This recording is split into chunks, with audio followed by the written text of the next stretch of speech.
कारण त्या राजकारणातल्या विषयातला विषय आम्हाला काही समजत नाही आणि आम्ही त्याच्यात काही डोकं पण नाही लावलंय. ती त्यांचा वैयक्तिक विषय, ज्यांचा त्यांचा जो तो विषय.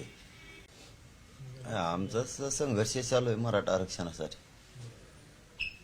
आमचेच 4-5 पिढ्या याच्यात गेल्या आता. त्यामुळे आमच्या संघर्षाकडे जास्त आमचं मराठा समाजाचं लक्ष आहे की आमचं एकच लक्ष आहे सध्या, मराठा आरक्षण आणि मराठा आरक्षण. त्यावरच आमचा फोकस आहे. कारण त्या राजकारणातल्या विषयातला विषय आम्हाला काही समजत नाही आणि आम्ही त्याच्यात काही डोकं पण नाही लावलंय. ती त्यांचा वैयक्तिक विषय, ज्यांचा त्यांचा जो तो विषय. त्यामुळं आमचं लक्ष आमच्या मराठा आरक्षणावर आहे. त्यामुळे आम्ही 20 जानेवारीची तयारी करतोय. आम्ही त्या तयारीतच सगळा मराठा समाज सध्या गुंतलेला आहे. आमचं काम आमचं सुरू आहे.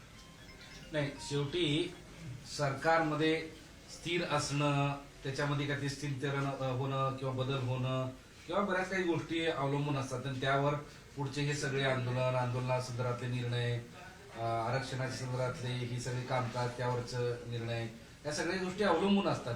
त्याबद्दल तुम्हाला काहीतरी धाकधूक वाटली असेल ना, की बाबा काही जर चेंजेस झाले तर आणखी जास्त काळ पुढे जाऊ शकतो, त्या दृष्टीने तुम्ही कसं बघता?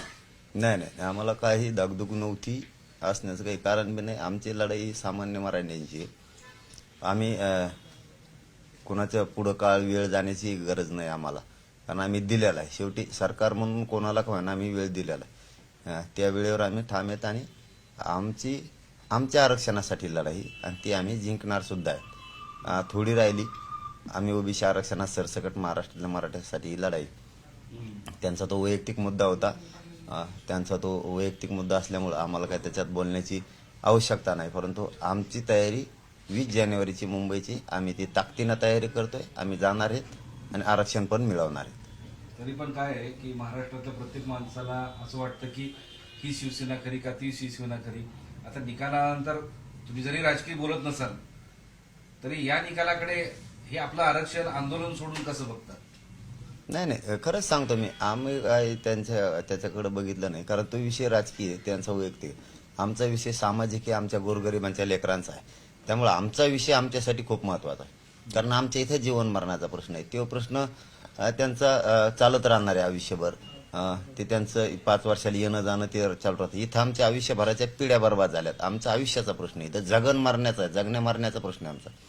त्यामुळे आमच्या विषयावरच आमचं जास्त लक्ष आहे रोज. आणि ते आजही होतं, कालही राहणार आहे, परवाही राहणार आहे आणि आजही पण आहे. पण तुम्ही म्हणाले होते की एकनाथ शिंदे मुख्यमंत्री आम्हाला आरक्षण देणारच आणि सगळ्यांना असं वाटत होतं की मग त्या पदाला जर धक्का बसला तर आता ते सेफ आहे. तुम्हाला असं वाटतं की आणखी गती, आरक्षणाच्या या कामकाजाची गती वाढेल या निर्णयानंतर, असं तुम्हाला वाटतं? काय असतं, आंदोलन करत असताना तो कोणी असो त्याला तो आशावादी असला पाहिजे. आणि जो प्रमुख आहे राज्याचा त्यांच्याकडूनच आशा असते न्याय मिळण्याची, मग तो कोणी पण असो. तसंच आम्ही सुद्धा त्याच याने बोललो होतो की ते देऊ शकतेत मराठा समाजाला आरक्षण. त्यांच्यात देण्याची क्षमता आहे, निर्णय घेण्याची क्षमता आहे, ते देऊ शकतेत. आमचं हे म्हणणं कर्तव्य, कारण आंदोलन करता हा आशावादी असला पाहिजे.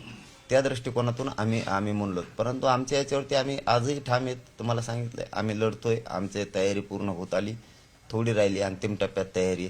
मराठी घराघरातून तयारी लागलेली, कारण आम्हाला न्यायाशिवाय पर्याय नाही. आमचे लेकरं जर मोठे करायचे असले तर आम्हाला घर सोडल्याशिवाय पर्याय नाही आणि मुंबईकडे गेल्याशिवाय सुद्धा पर्याय आहे.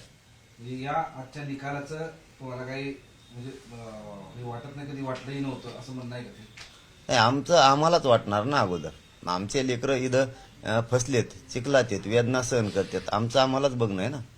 आजचाच विषय घ्या तुम्ही, सारथीच्या PhD करणाऱ्या विद्यार्थ्यांवरती किती अन्याय, 2-2 पत्रिका आहेत त्यात. आणि ह्या कालाच पेपर 200 मार्काचा मार्क पडत 214. हे म्हणजे काय, कशी यंत्रणा आहे काय? हे आमच्या पोरांची वाटळ व्हायला लागली. त्याबरोबर नुसते सारथीचे मराठ्याचेच नाही तर महाज्योतीचे विद्यार्थी आहेत, बार्टीचे विद्यार्थी आहेत, यांचा सुद्धा विषय आहे.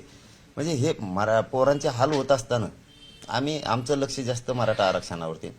त्यांच्या लढाईतला आम्हाला काही कळत नाही, कारण त्यांचं ते राजकारणाचे विषय, ते डावपेच असते, ते आम्हाला नाही खेळता येत. त्यामुळे ते त्यांचा वैयक्तिक विषय होता. त्यामुळे आम्ही त्याच्यात लक्ष देण्याची काही गरज नाही. आम्ही मराठा आरक्षणावर लक्ष दिलेलं आहे आणि त्याच्यावर देणार आहे.